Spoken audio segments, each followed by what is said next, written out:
So, good morning, good evening, good afternoon, whatever it is, wherever you are. We are on episode 3. It's strange but true. On episode 3 of the Couple School podcast. My name is Andrew Grosset and welcomed joined as always by the lady of self-love herself, Charmaine Lawrence. Hi guys, how are you? How are you doing? You ready? I am very well, thank you. And yes, I am. Today we are looking at, dare I say it, dating.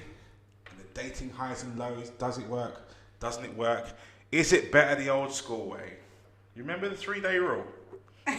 I remember I was schooled, educated should I say, by my seniors, and they said basically from the point of when you got a lady's telephone number, acquired the lady's telephone number, you were not allowed to contact her for 3 days. 3 days. You had to wait 3 whole days in order to look cool, remain cool. I don't know what circumstances it was. But if you imagine that in this day and age of instantaneous gratification, stroke communication, does that actually work? I mean, I think people still do the 3-day rule. Do they? Yeah, I do. I do think people still, I mean, maybe not 3 days. Sometimes people are just a little bit extra and do a little bit longer, but they don't want to seem too eager.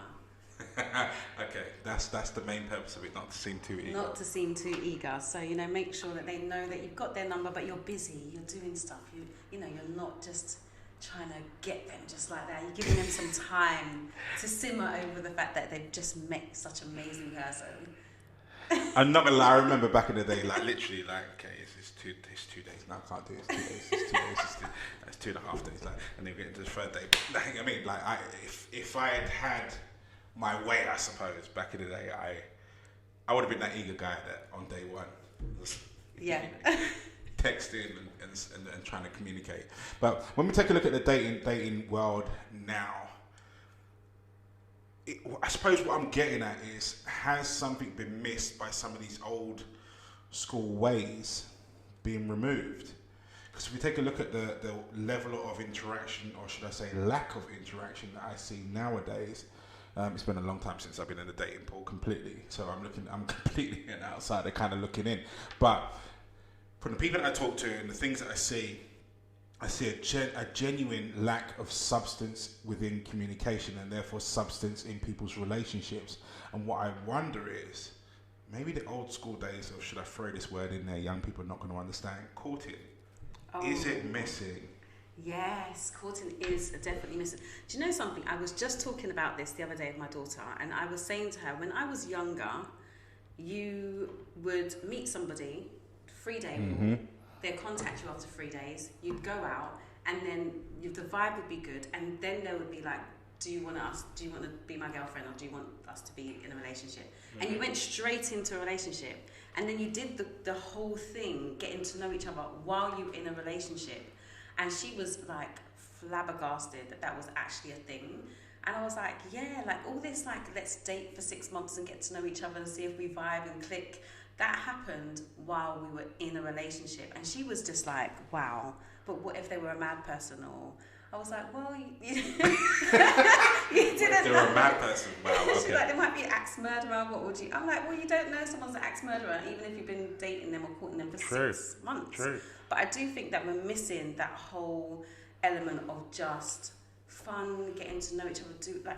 We just don't do it. It's just bang straight in there. Especially because everything is so instant now as well. I think that instant word is the thing. I think when I look at the whole dating crusade, I'm going to use that word now, there's always options, and everyone's searching for options. No one's committing to something to see it through into what it's supposed to be or could possibly be. We're still looking at the possibles on the field next door, and the field over there, and the field a bit further down the road, just in case this blows up. And I had an interesting conversation with a young lady that was I'll call her a serial dater, but she came to me saying that she has serious problems actually getting into a relationship.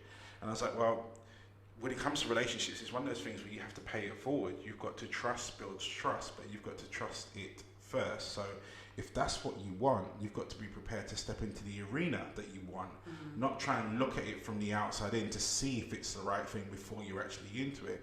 I don't think relationships work that way. I think you need to be, I suppose, submersed in it in order for it to, because it's one of the things that it's 2 individuals, isn't it? It's two individuals that have been living this life separately, and now all of a sudden you're cohabitating, and when I say cohabitating, I don't mean cohabitating a house, a flat, or what have you, but you are cohabitating lives. You know, you're cohabitating space because you're agreeing to spend time with said person in certain places. So you've got to learn how to fuse those two personalities, and it's not always easy to begin with. Like sometimes it's moving down a lot of rough edges before it all gets, you know, smooth sailing. Agreed. So, I think there's a lot of, like you said, it's kind of like instantly then people are quick to go, okay, that's not working out, so let's just jump ship, or that doesn't feel right, so let's just jump ship. And I don't think people realise that that is going to happen in every single relationship. We have these long lists of what we want and long lists of expectations, and we don't want to budge on them. And as soon as someone just shows one little thing, you're like, okay, right, that's it, I can't do this. You know, that doesn't match what I'm looking for. Mm-hmm. And then you end up going to find someone else, and they also don't have something else that's on the list. Mm-hmm. And then you're constantly trying to find this everything on this list. And I'm just going to say, there is nobody with everything on your list. No such thing. Relationships are perfectly imperfect, 100%, as we as humans are. And the other bit I had to explain to this young guy the other day is to say to him, look, sometimes your trigger is what the other person needs to evolve. But if you don't get triggered, then they don't evolve. And the whole thing is that you've got to be willing to stick it out, because what you're looking for is something that's supposed to last a lifetime. Something that's supposed to last a lifetime can't be disintegrated with a 5-minute decision. It's just, you know, I just think, I think the internet spoiled everybody. I do. I think the internet spoiled everyone, because everyone now expects everything to be immediate. So, you know, we want a ready bake 5-minute relationship. Well, if it was baked in 5 minutes, it takes 5 minutes to cool down, and it takes 5 minutes to eat, and then it's done. You know, when we take a look at roast dinners where they cooked it over on a Sunday, it takes a whole Sunday. It takes a whole Sunday, from cleaning up the chicken to seasoning the chicken to settling the chicken till the chicken goes in the oven and the veg goes in and all the other bits. It's a whole Sunday. I suppose my point is, for those of you that are out there that are single, wondering how this whole relationship thing works, it works because it's supposed to. It's not everything's supposed to be instantaneous. Not everything's supposed to be delivered by Uber Eats in a matter of minutes, where you can watch the little man on his bike going around the houses and delivering in the shortest space of time. Some things are supposed to take time. It's just the way in which it is. Yeah. You know? Okay. So when we take a look at the dating highs and lows and expectations, I suppose you touched on this earlier on when you talk about people's expectations around dating. I mean, what do you think is a common sort of fault, stroke, denominator, stroke, trigger, I suppose? Oh, I don't know. I think for me, I mean, I love long-term relationships. I don't like the whole dating thing. I just don't see the point in it, really. Like, I'm just that person. If I choose to be with somebody, that's the person, and that's it. Mm-hmm. Like, so anything that comes that's gonna fall off, I'm gonna be like, right, are we gonna be able to pick this up and put this back on? Like, I'm not that person to be like, oh, let's just walk away. I just really feel like people walk away way too quickly. They don't want to get hurt. They're scared of getting hurt, and they just instantly have this fear built up about being hurt. And anytime something makes them feel uncomfortable, they jump ship. That, I think, is a huge issue in the dating world at the moment. Everyone I speak to that is dating, the slightest, smallest thing that actually could easily be worked through, and actually could challenge the way you think, it helps you grow, they're not allowing themselves to grow through it. And that, I think, is just a major issue when it comes to dating. I think one of the biggest issues that I've come across, particularly with the younger generation, it seems to suffer more, is that you already expect to get hurt. You expect it to go wrong. That's the expectation that you lead into this relationship with. You know, I was watching Love Island, not last season, I think it was the season before. They all sort of merged into one. But I was watching Love Island, and the resounding, echoing narrative amongst all the girls that were on this show, and I choose the word girls because although they were the age of women, they didn't represent what I understood to be women. The resounding sort of narrative with these girls on the show was they were just waiting for the guy to do something for it to end.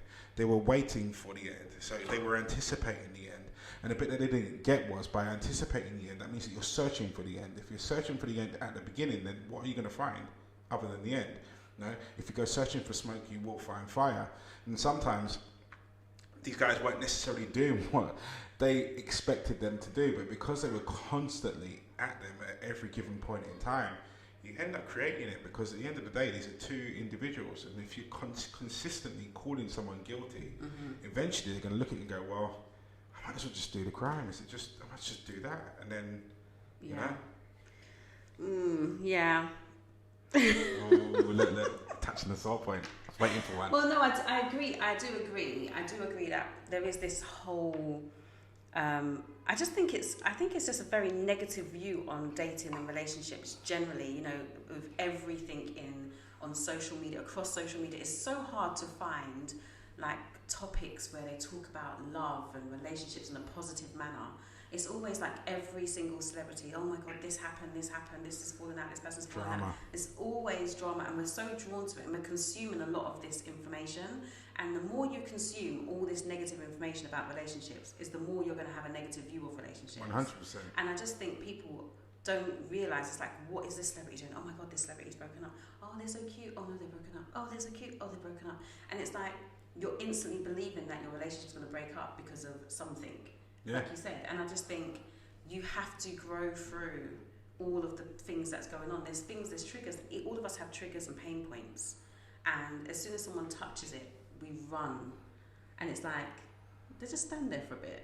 Just stand there and feel that for a second, and see if you can get through that. Because sometimes it's actually not as major as you think it's going to be. Well, most of it isn't. Most of it is to do with your own fears that you've encountered within your own timeline. You haven't let go of those carrier bags. You've walked into your next relationship with them, and now you're judging your present day relationship, or expectations are set based on the past, based on the present. I mean, I said to someone the other day, I'm like, where's all the love songs gone? And they're like, there's a reason why I don't listen to present day music. I only listen to things 90s R&B, 80s R&B. Back in the day, those songs, End of the Road, those sorts of stuff, that enabled you to live emotions through songs, but they were to do with loving the girl, like getting forgiven by the girl forgiving the guy.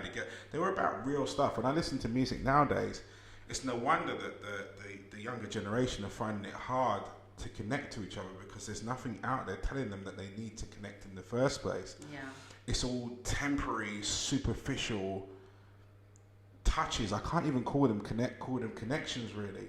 It's no wonder that you don't know how to interact. You know, you don't know how to manage a conversation, even, let alone be inside of a relationship where you've now got all these compounding issues and challenges and what have you.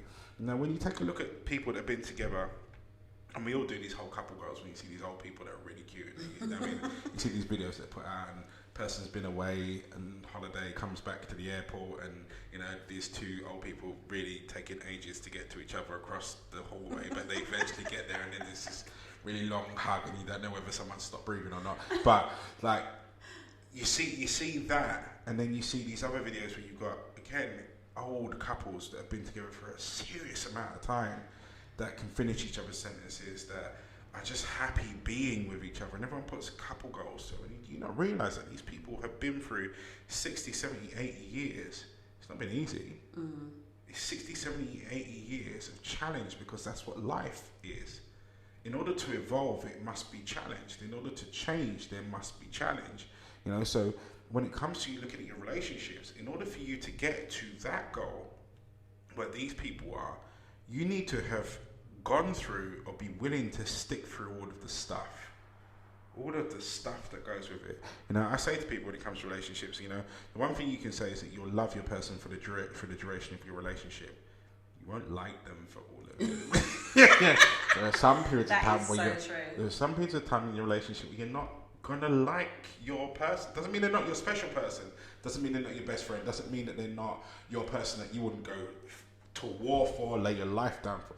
But sometimes you look at them and you think you're just a pain in the ass. Would you please? You know? But that's part of it, because that's called life. That's called adulting, whatever label you want to put on it. When you're in a relationship with someone, that means you're doing life, and life is messy.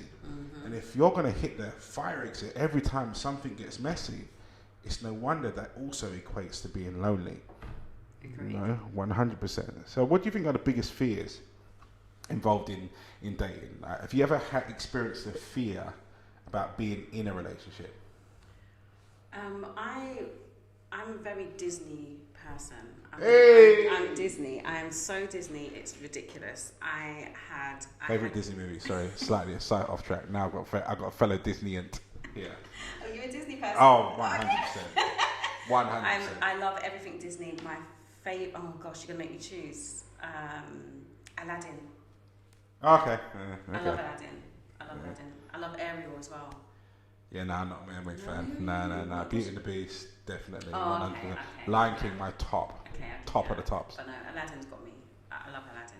Why? Why? Because he's charismatic. He's like, I love to see where the man is doing the work to grow and be with the woman that he wants to be with. I don't really like when it's like the king and the princesses run into damsel. I like when she's the boss already. You don't like it when she's got to put in. Oh, okay, we're getting it. So I find it so attractive when you see a man putting in work. I love masculinity. For me, it's everything. I love it. I think it's just amazing. And so I love to see men grow. I love to see them push. I do like to see them fail sometimes and pick themselves up. I do. I think it's amazing. That's me. Mm-hmm. So I'm very, very Disney. So when I look at relationships, I think for me, I've always been like, I want my relationship to be like this. But I've always known that there will be hardships. Like in my first relationship, I've only actually had 2 relationships now. I'm 42 and I only had 2 relationships. Congratulations. I can't boast the same thing. It's not good. 2 relationships. Yeah. And so like, I think with my first one, I was just committed. I didn't like him a lot of the time, and he knows this, and he didn't like me a lot of the time. But we were like literally committed to what it was until it was a moment where we were like, okay, this is draining now, let's stop, kind of thing. So going into my next relationship, I was aware of all the other things, and so I had to really be aware, like, remember, this is coming from a past situation. Don't put that on this situation. So I think with a lot of people, that fear is about the things that they've experienced before. Yeah. And not wanting it to happen again because they know how it feels. Yeah. And the difficulty is making sure that you don't sabotage your current situation from your pain from the last situation. If I had a buzzer, I'd be pushing that, right? Yeah, 100%, 100%.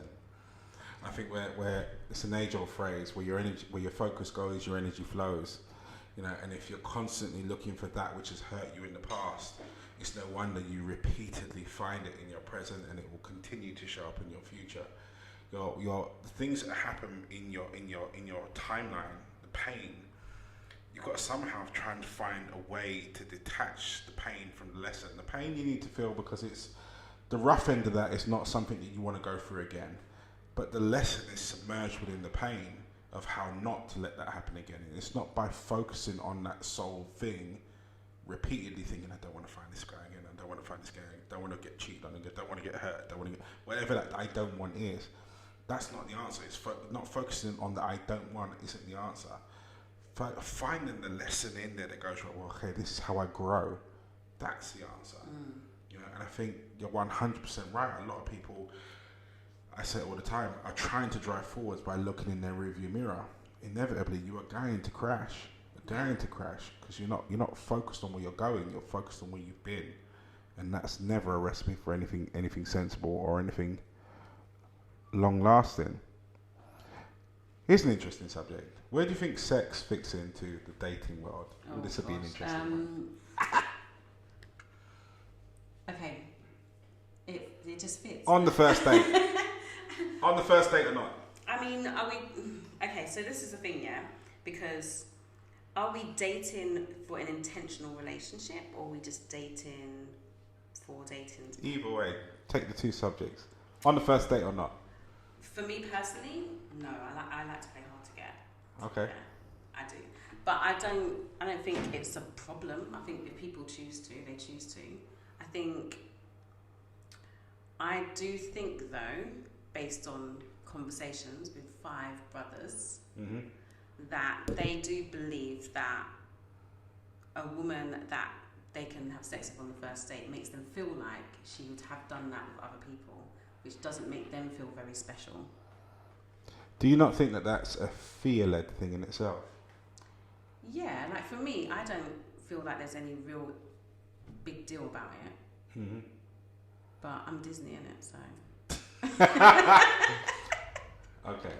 So for me, it's I'm not. It doesn't shock me or it doesn't make me feel any. I don't feel any type of way about it. But me personally, I'm Disney. You know, I've got to see you just go from rag to riches. Let's do that first. I don't know. I don't know. What do you think? It's an interesting subject. Sex on the first date. Sex on the first date. I don't think people really care about it anymore. I'd never say no.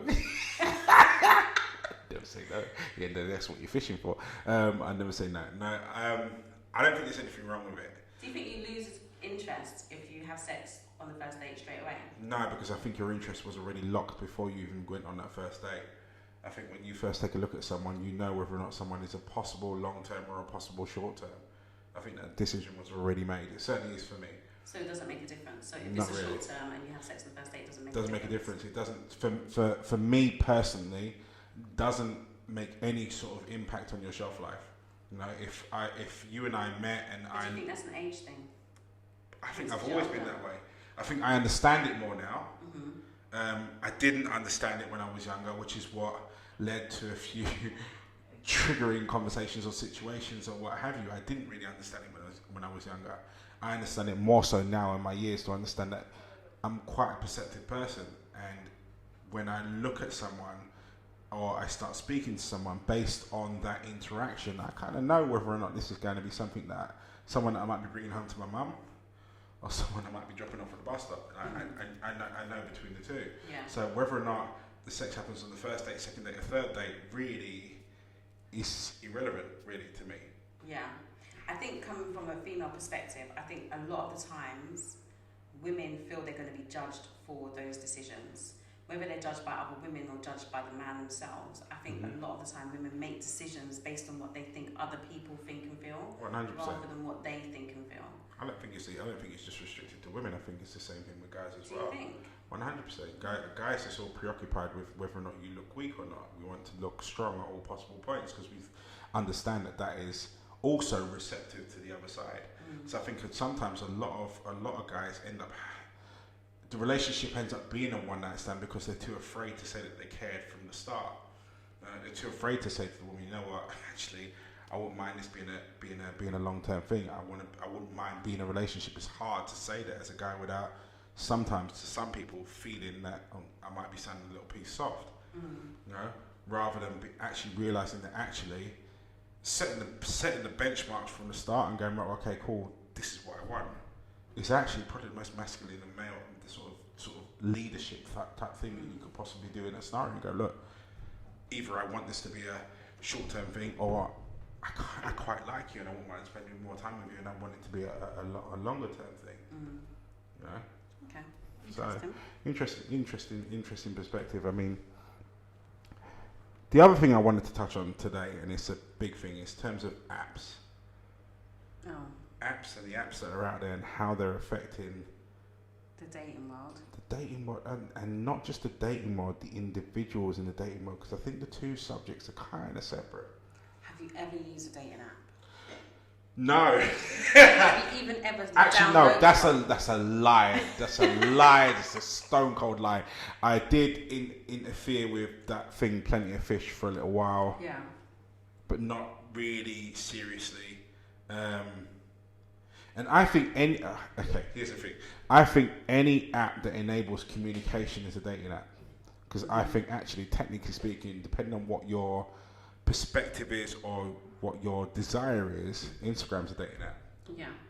I mean, I know a lot of people that use Instagram as a dating app. Yeah. Like, sliding into the literally.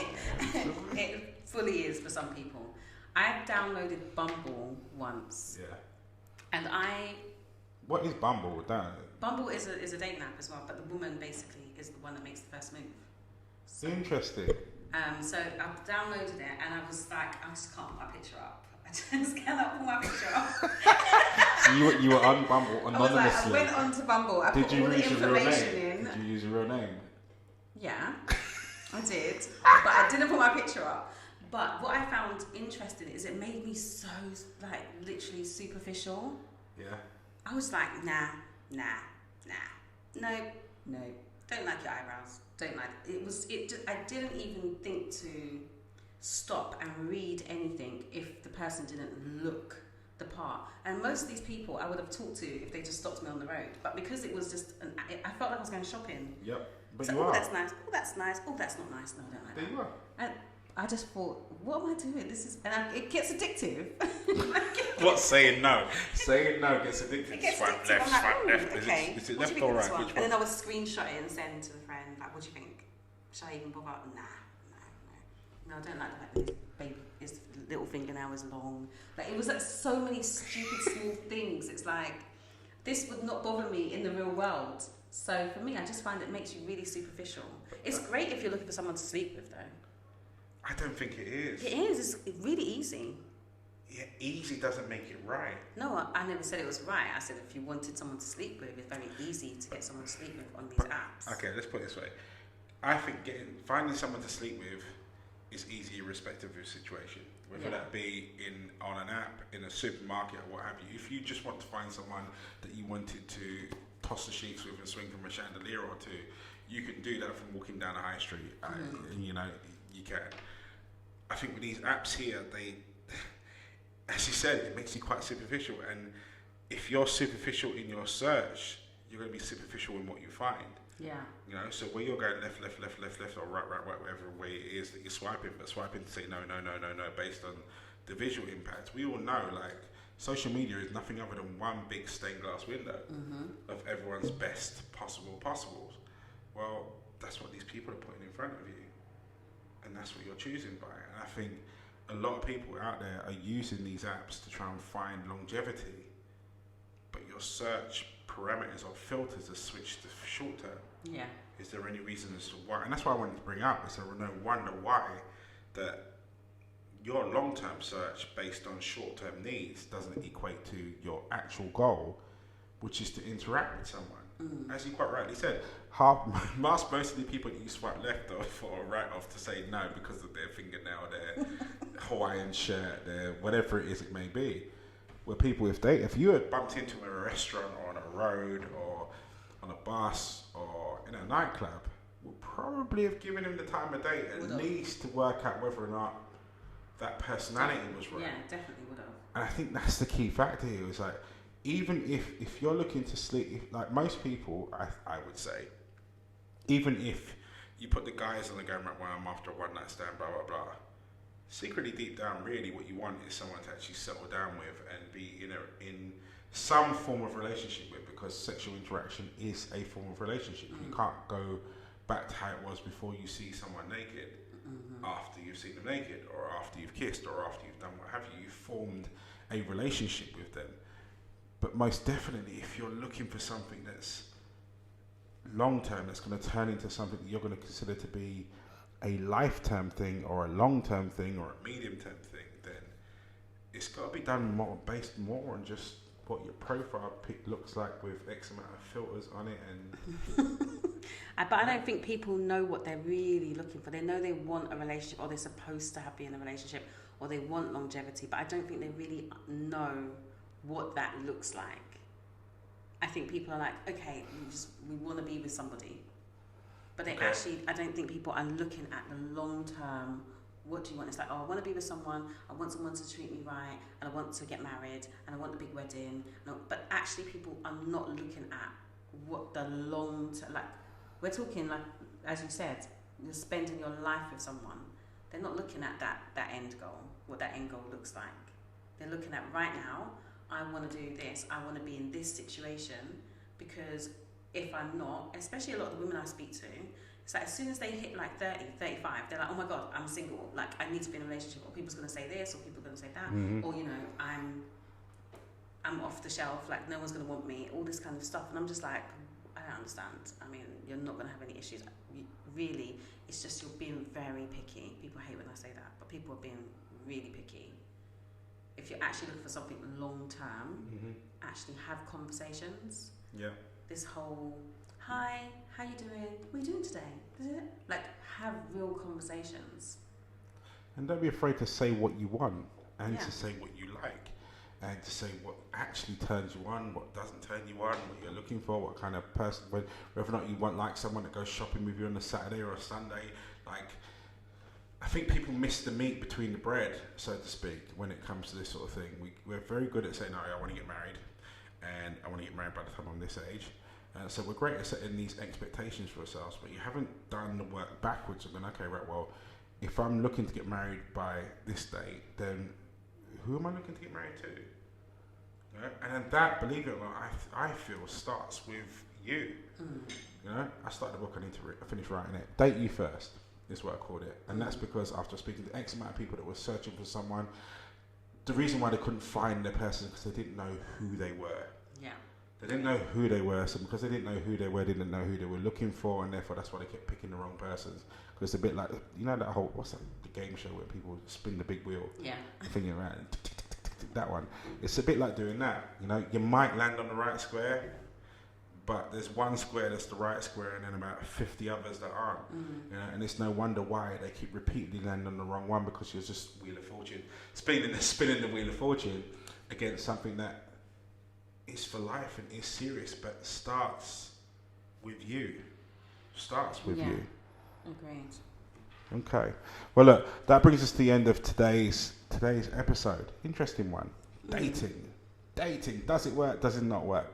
I think I'd like to close on this, and it's the last point I just made, and that is to date you first. Many of you that are out there searching for the one, searching for that person, the person that's going to butter your bread, make your toast in the morning, you know, make your coffee before you wake up, so you wake up to all the aroma in your house is warm and all the rest of it. Like, let's not forget that it's your house, and let's not forget that the person that you're appealing for, looking for, pleading to come into your life needs to know you. You need to be able to explain you to them when they arrive. Sometimes you've probably met them already, but they've left because you couldn't tell them what you liked, what you didn't like, so they couldn't work out whether or not they actually fit. And in this whole wonderful world called dating and this game of shapes that we have or play, where we're trying to fit two lives together, understanding you is absolutely critical for someone else to choose to stay here for life, because that's what you're asking them to do. You're asking them to stay with you just as much as they're asking you to stay with them. It's not just about them, it's more about you, making sure you understand you enough to explain you to the other person so they know, right, you know what, this is my person. Anyway, that's us out for this week. Thank you so much for listening. Thank you so much for your support. We love it to pieces. In the meantime, you stay strong, you stay focused, and we'll see you all next week. See you later.